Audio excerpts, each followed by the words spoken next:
So I've been running around helping the Lifehacker staff get ready for Thanksgiving, which is tomorrow. And of course, I'm the one who's gonna prepare the turkey, and I'm gonna have to do it all by myself.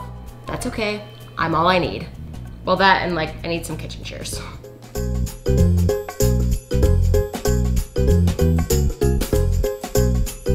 So it may seem really intimidating to cook a whole turkey, but it's actually not that big of a deal, especially if you use a little butchery. So the first thing we're gonna do is we're gonna remove the backbone of the turkey and then press it down and flatten it out. This is called spatchcocking, which is just a lot more fun way to say butterflying. It's very easy.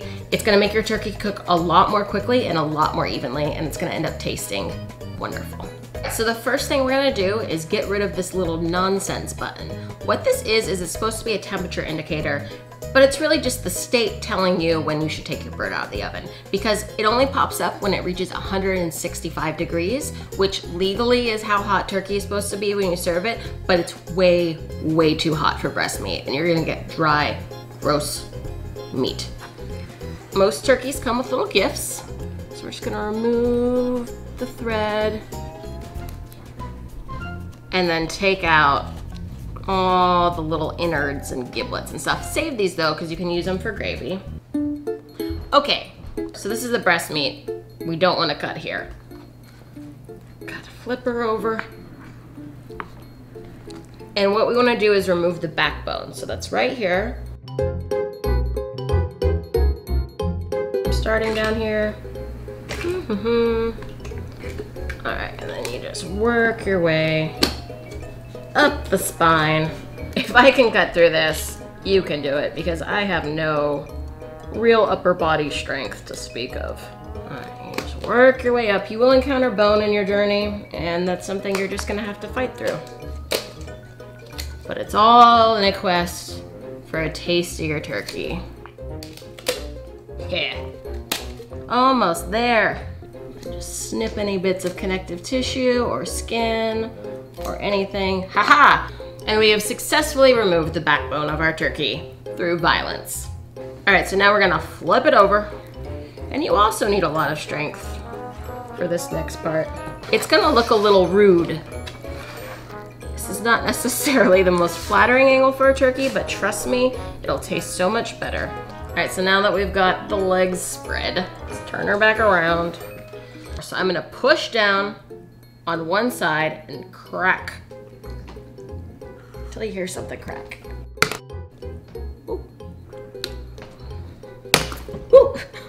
So the next thing we need to do is season this beast. I like to do a dry brine because it fills the turkey with flavor rather than a wet brine, which kind of fills the turkey with water. So you can keep it very simple here. Just a teaspoon of salt, kosher salt ideally, per pound of meat of turkey, and about a teaspoon of sugar for every 4 teaspoons of salt. So here I've got about 1/4 cup salt and like a tablespoon of sugar.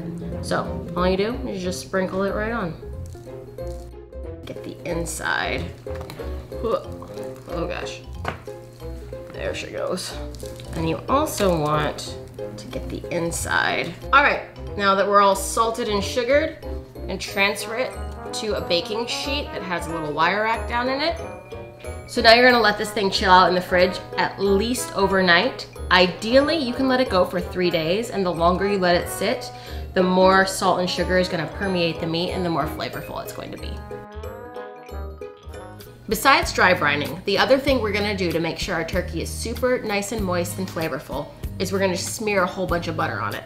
It's a 2-pronged approach. First, you're gonna take half a stick of butter, and we're gonna combine it with about 4 to 5 cloves of garlic, depending on how much you like garlic. I like it a lot. I'm gonna add just a little bit of salt to help draw out the garlicky juices. Just chop this butter up a little bit. You want room temperature butter for this. And you can also do this in a food processor or with a mortar and pestle if you want. And then we just put the immersion blender down in there. The idea is you just want like a garlicky butter paste.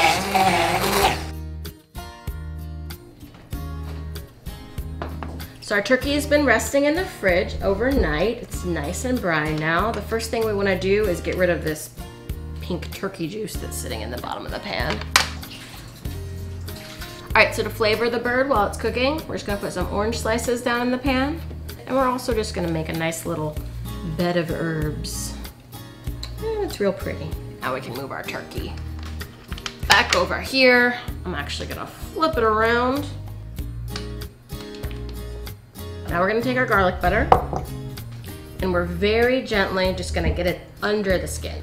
All right, so you gotta get kind of personal with it and just gently get your fingers in there and separate the skin from the flesh. Well, you don't wanna rush this because you don't wanna tear your skin, because the skin is, in my opinion, the best part of the turkey. Well, now I'm putting butter in there. You ready? We're just gonna take our butter.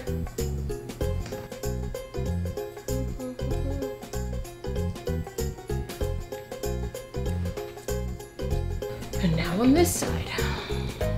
So now, just to make sure the butter is evenly distributed, just give it a little slap. Yeah, just give it a little spanking.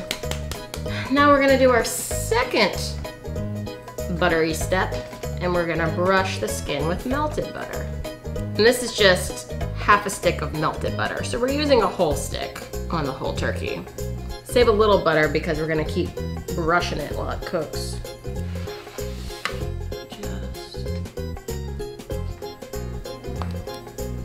There we go. And this is just to prevent the wingtips from burning.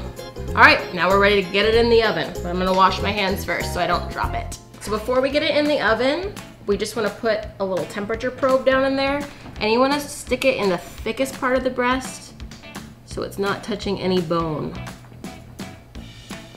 And I love this little guy. It's like a little temperature probe that connects to my iPhone so I can monitor the turkey the whole time. We're gonna start at 425 just to jumpstart that whole crispy skin process.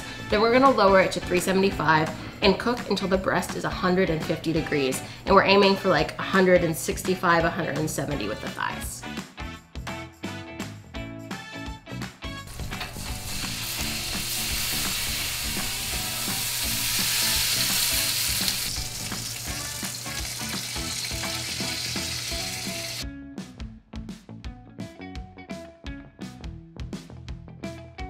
Oh, hell yeah.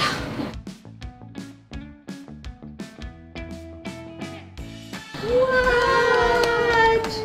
Yay, Claire!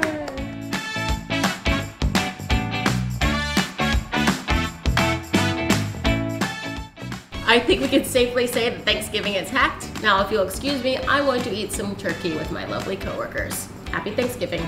Thanks, Claire. Happy Thanksgiving.